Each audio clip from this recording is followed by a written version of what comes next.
இன்னைக்கு நாம பார்க்குற இந்த மனங்கீஸ்வர சுவாமி சுயம்புவாக இங்கே காட்சி தந்து கொண்டிருந்தார். இந்த சுவாமி இடத்துல நல்ல வாசனை இருந்ததனால சுகந்த புரீஸ்வரர் அப்படிங்கிற திருநாமத்தோடும் தமிழ்ல திரு மணங்கீஸ்வரர் அப்படிங்கிற திருநாமத்தோடும் பக்தர்கள் வழிபட ஆரம்பித்தாங்க.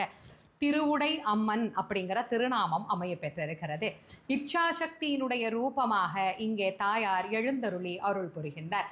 விக்கிரகமாக வடிக்கணும் அப்படின்னு ராஜா சொல்ல சிற்பி ஒரு மிகப்பெரிய கல் எடுத்துட்டு வர்றார்.